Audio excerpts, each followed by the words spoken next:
Buenos días, soy Frixie Rodríguez y hoy realizaremos una entrevista a los colombianos para conocer cuánto saben de cultura económica en la capital. Freddy. Vamos a preguntar sobre algunos temas económicos actuales.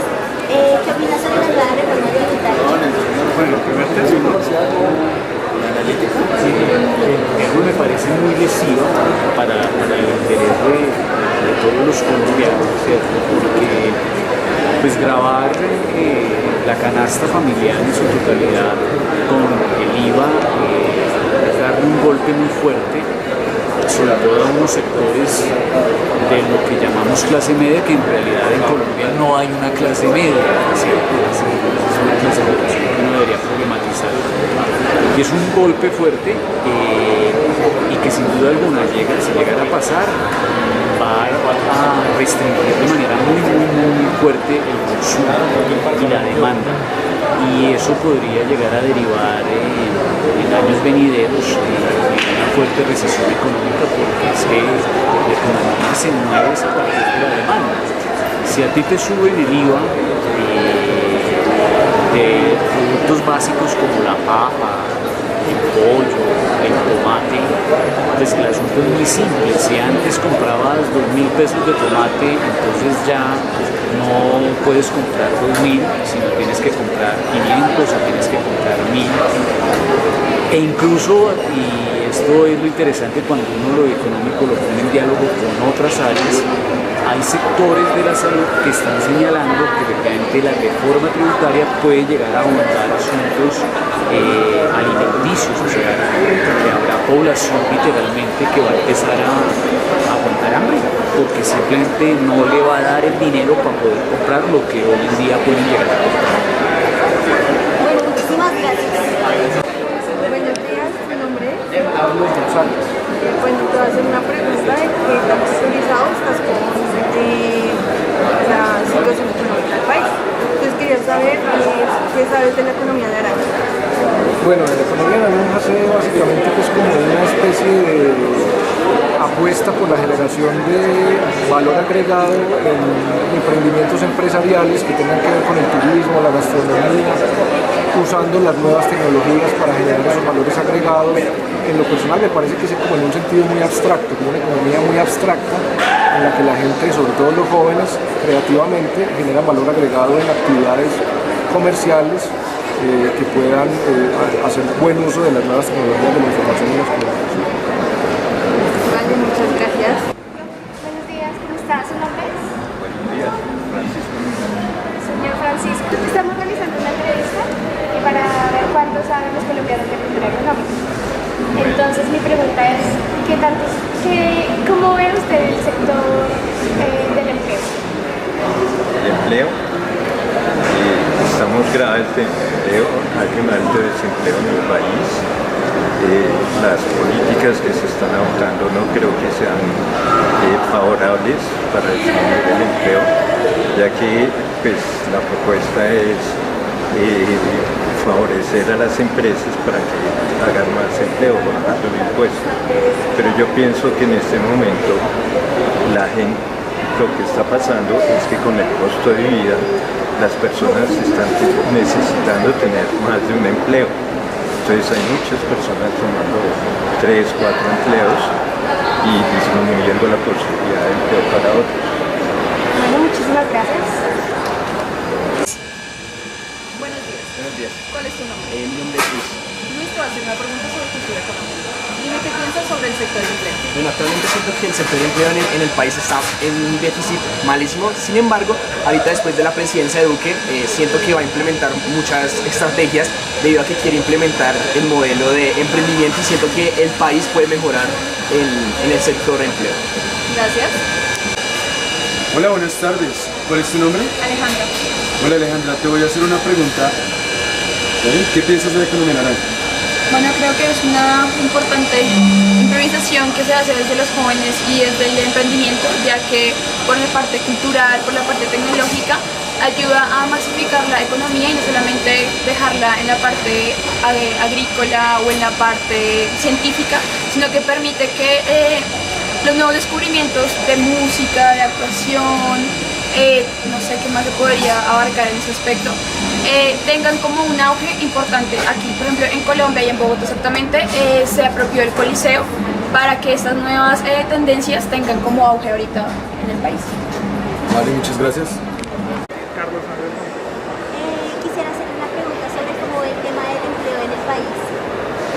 La verdad lo estoy viendo muy complicado porque en la actualidad, digamos, con todo lo que ha pasado de la dinámica económica mundial y lo que ha pasado con las bajas del precio del petróleo en los últimos años, han ido decayendo bastante las condiciones laborales en el país.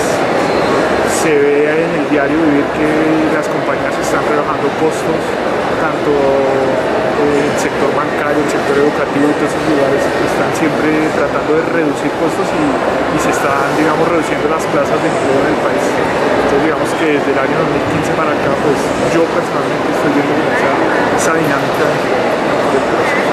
Bueno, muchísimas gracias. Buenos días, ¿tu nombre es?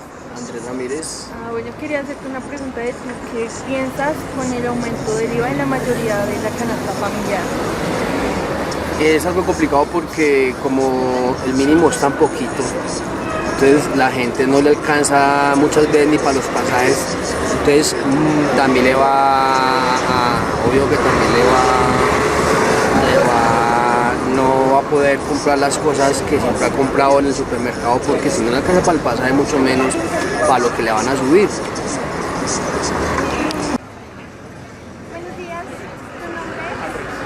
Mira, ahora te vamos a hacer una pregunta de qué piensas del aumento del IVA en los productos de la canasta familiar.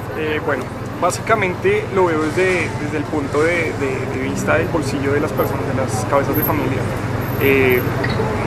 Los precios inflaron demasiado, la parte como tal de digamos, los alimentos que de pronto no tenían esa inflación, ese aumento, eran un poco accesibles, pero en este momento, pues, de hecho, eso también tiene como conexión con el salario mínimo.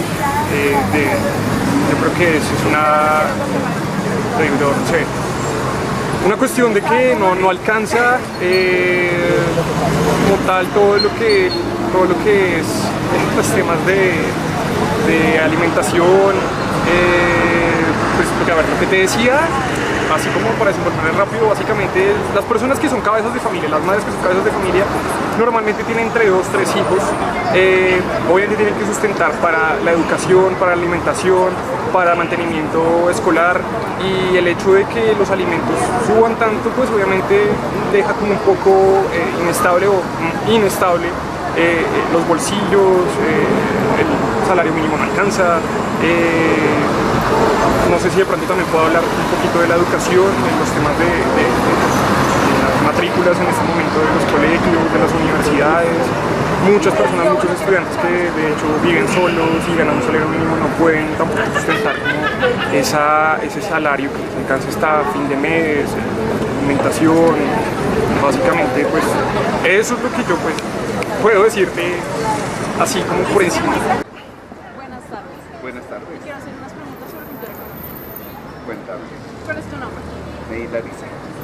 Dime qué piensas sobre las propuestas económicas de Iván Duque. Bueno, pues que una cosa es cuando uno está de candidato y hace propuestas y otra cosa es cuando uno está de presidente. Las propuestas como candidato son muy bonitas, pero como presidente tiene que regirse a lo que el Estado pide, y el Estado pide, por ejemplo, en estos momentos que aumente impuestos porque no tienen plata. Él prometió en campaña no aumentar impuestos, igual lo tiene que hacer. Entonces una cosa es lo que se promete y otra cosa es lo que se hace. Vale, muchas gracias. Buenas tardes, ¿tu nombre es? Quería hacerte una pregunta de qué piensas sobre el aumento del IVA en la canasta familiar. Pues se me hace que es algo válido, pero a la vez tienen que tener muchos factores en cuenta, y que supuestamente el IVA se le va a volver a las personas de menores recursos, pero no se sabe aún cómo, y no se me hace que sea una manera adecuada para ayudar a la gente de esos bajos recursos. O sea, es una manera aceptable, pero no es la más indicada, que nos afecta a todos. Vale, muchas gracias. Buenas tardes. ¿Cuál es tu nombre? Jennifer Rodríguez. Bueno, Jennifer, te voy a hacer una pregunta sobre la reforma. ¿Qué piensas sobre la reforma tributaria y qué piensas plantear en público? Pues respecto a la reforma tributaria, pues lo que más afecta es a la economía media, o sea, como a las personas de estratos 2 y 3. Igualmente, incrementar los precios a una canasta familiar donde muchos precios son volátiles, pues no es como lo más adecuado para hacerlo. Gracias.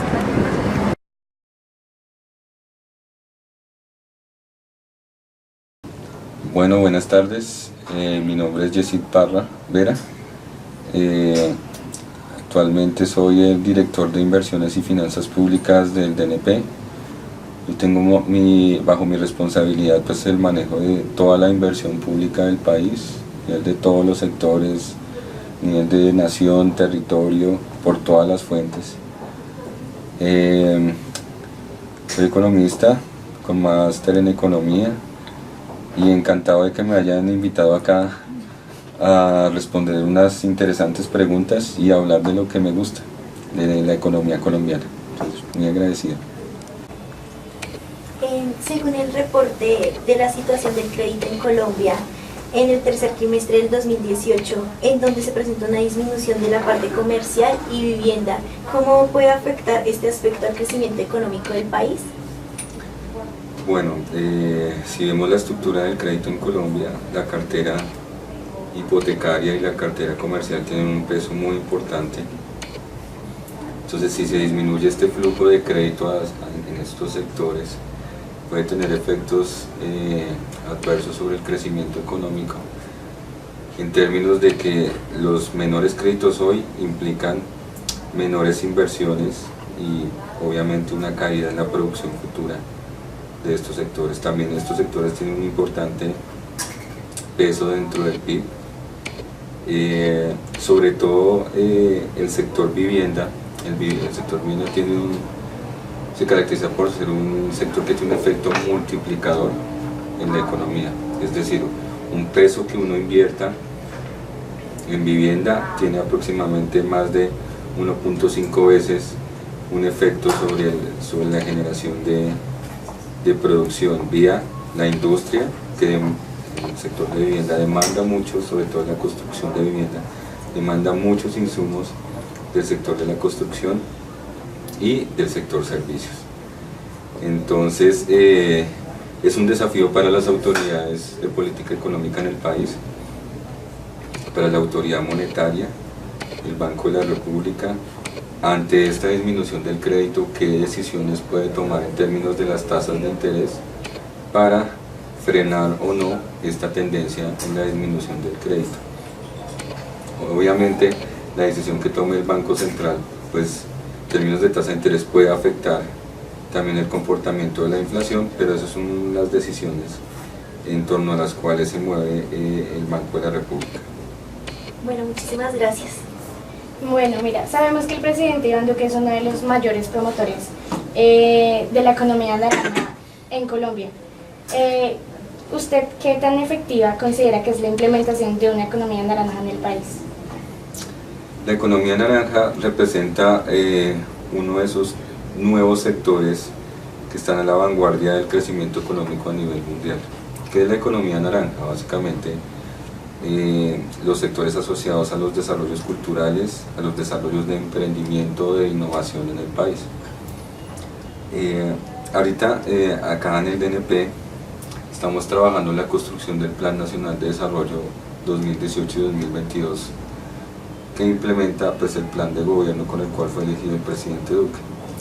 En este plan se está haciendo mucho énfasis en la economía naranja, que es transversal a muchos sectores: comercio, el sector de ciencia y tecnología, el sector de cultura y el sector de deporte, por ejemplo. Entonces, las inversiones que se hagan en la economía naranja también tienen unos efectos multiplicadores importantes. Por ejemplo, temas de emprendimiento. El desarrollo del emprendimiento en el país tiene un efecto encadenamiento en términos de la innovación. Mayor emprendimiento genera mayor innovación, y eso también contribuye en el largo plazo a la equidad. ¿Por qué? Porque entonces hay mayores emprendimientos, mayor innovación, y eso desarrolla mayor valor agregado en la economía. mayor valor agregado, como ustedes saben, a nivel macroeconómico implica un mayor producto interno, es decir, un aumento en la producción, generación de más empleo, y eso también contribuye a reducir la pobreza, a mejorar el bienestar del país, a que el PIB per cápita aumente, el ingreso promedio también aumente. Entonces todo eso contribuye al mejoramiento de la equidad. Entonces la economía naranja es como lo que uno ve en la literatura, esos dinamizadores o sectores multiplicadores que se están dando en el análisis de los nuevos sectores de desarrollo económico mundial. Esto es algo también muy novedoso para el país, entonces un poco cambiar el chip en términos de las políticas públicas es complejo, porque como les digo, es un sector transversal. Entonces, por ejemplo, el sector cultura debe identificar muy bien a través de qué inversiones está siendo consistente con la implementación de la economía naranja, ¿sí? Y lo mismo pues en los demás sectores de la economía. Entonces este es un sector muy clave de encadenamiento productivo hacia el futuro en el país. ¿Qué consecuencias afectó a la cuenta corriente en el deterioro en los términos de intercambio de divisas y con esto las importaciones y exportaciones en el 2015 y 2017? Bueno, entonces esta es una pregunta muy interesante. Colombia en los últimos 20 años ha desarrollado lo que se denomina un marco macroeconómico muy robusto. ¿Cuáles son los ejes de ese marco macroeconómico? Primero pues está la fortaleza monetaria con un banco central independiente, el cual con el objetivo, con la inflación objetivo ha logrado reducir la inflación desde niveles de 2 dígitos o cercanos al 30% como tuvimos a comienzos de los años 90 a niveles de 1 dígito y cercanos al 3%. Por otro lado, el eje financiero, con una mejor y mayor regulación del sistema financiero para evitar crisis como las que estuvimos a finales de los años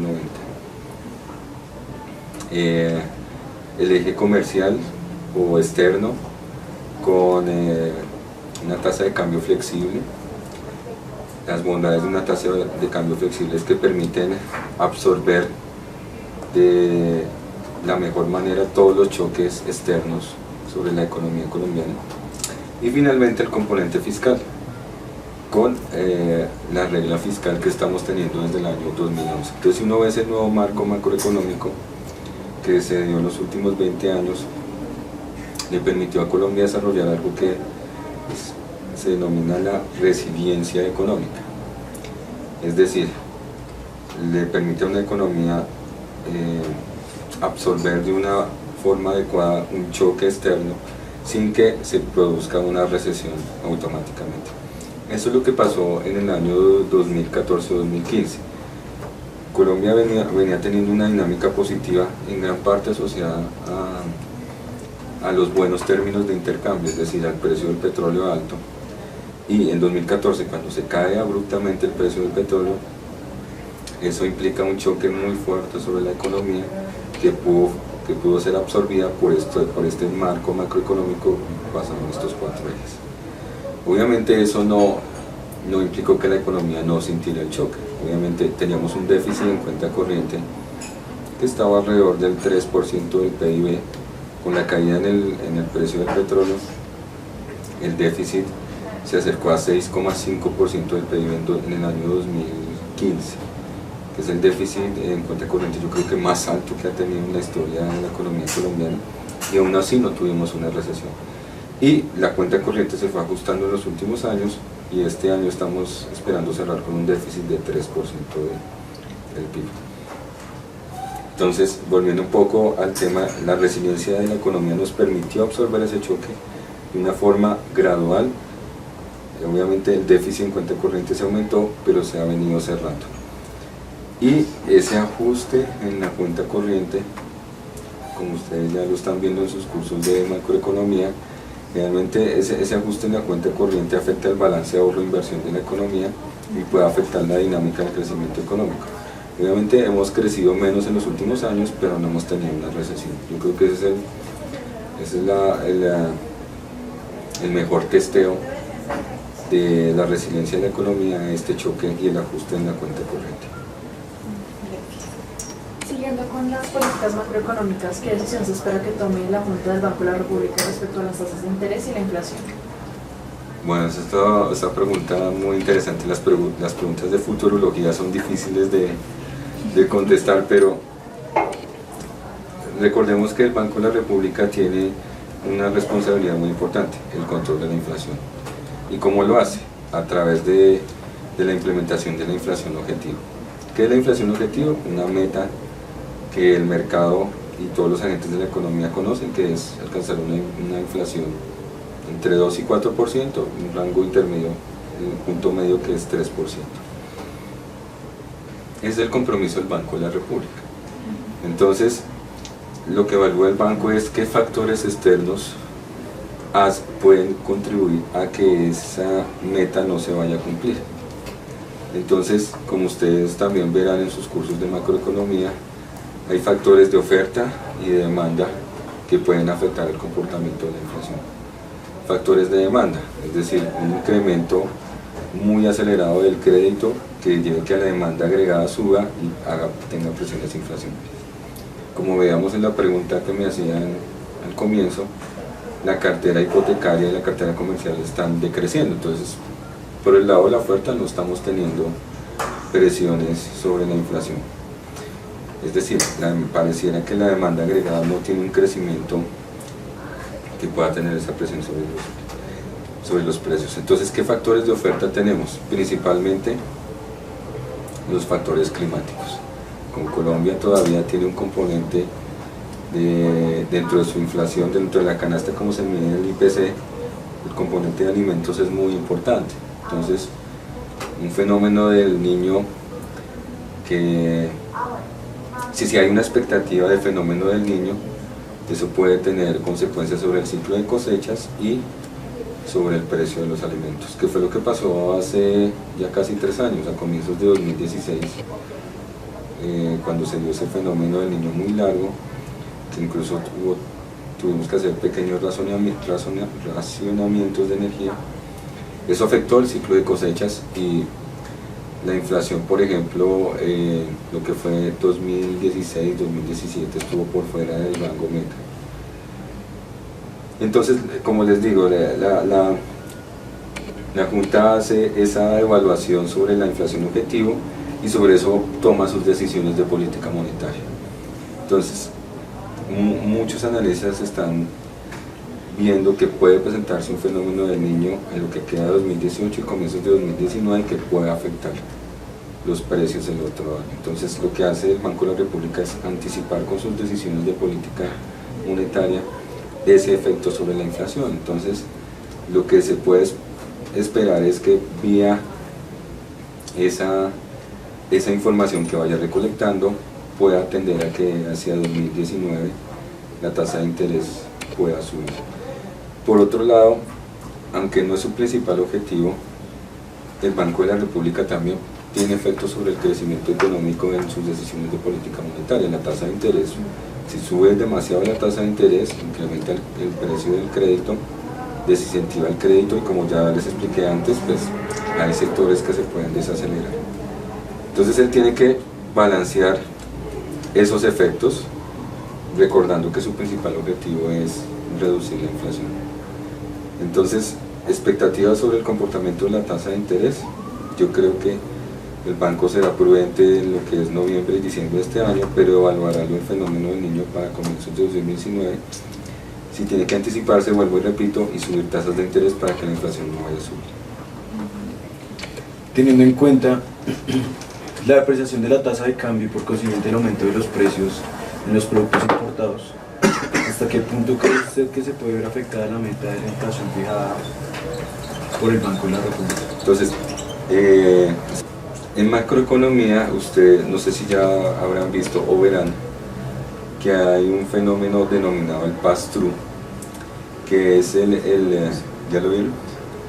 El pass-through es el fenómeno o el mecanismo a través del cual el comportamiento de la tasa de cambio puede afectar la inflación.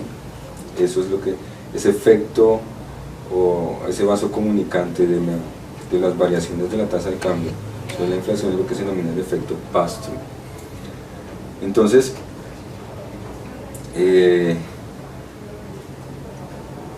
¿cómo es ese mecanismo de transmisión? Dentro de la canasta del IPC que mide el DANE para hacer el registro de la inflación, hay un componente de bienes importados. Como ustedes saben, los bienes importados son valorados en dólares y transformados en pesos cuando llegan al país. Entonces, si hay una subida del precio del dólar, es decir, cuando uno habla en términos nominales siempre habla de devaluación o revaluación. En términos reales, apreciación, depreciación. Si hay una devaluación del tipo de cambio nominal,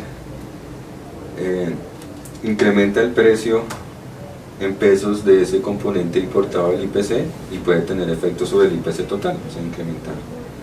Entonces, la Junta del Banco de la República también hace un monitoreo muy